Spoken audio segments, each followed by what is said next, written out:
நரியின் தந்திரமும் கொக்கின் நல்ல குணமும். ஒரு காட்டில் நிறைய மிருகங்கள் இருந்தன. இயற்கை சூழ்ந்த அந்த காட்டிற்குள்ளே அழகிய பெரிய குளம் இருந்தது. அந்த குளத்தில் நிறைய மீன்கள் இருந்தது.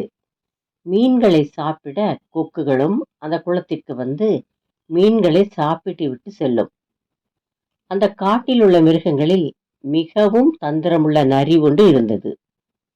அது குளத்தின் அருகே கொக்குகள் வந்து செல்வதை பார்த்தது.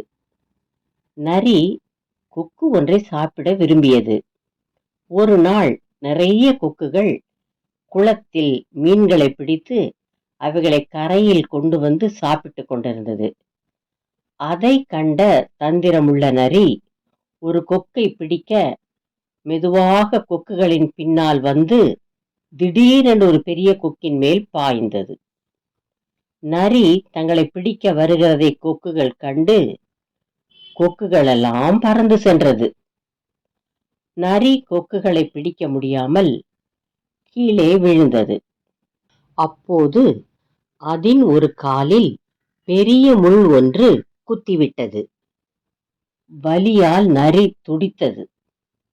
இதை மரத்தில் அமர்ந்து பார்த்து கொண்டிருந்த கொக்குகளின் தலைவன் பறந்து கீழே இறங்கி நரியின் காலில் இருந்த முள்ளை தன் அலகால் எடுத்துவிட்டது.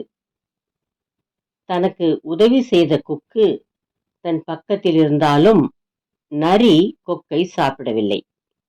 அன்றைய நாளிலிருந்து நரியும் கொக்கும் நண்பர்களானார்கள்.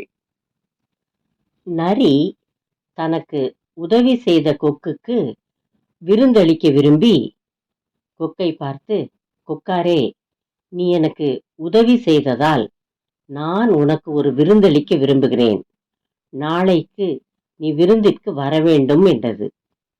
மறுநாள் கொக்கும் நரியின் இருப்பிடத்திற்கு சென்றது. நரி கொக்கை வரவேற்று தான் செய்த பாயாசத்தை 2 தட்டில் கொண்டு வந்து வைத்தது. தட்டில் இருந்த பாயாசத்தை நரி நன்றாக நக்கி சாப்பிட்டது. நீண்ட அலகுள்ள கொக்கினால் தட்டில் இருந்த பாயாசத்தை சாப்பிட முடியாமல் தவித்தது. நான் நரிக்கு நன்மை செய்தேன், ஆனால் நரி இன்னும் தன் கெட்ட புத்தியை விடவில்லையே என்று நினைத்து கொண்டு நரிக்கு ஒரு பாடம் புகட்ட கொக்கு நினைத்தது.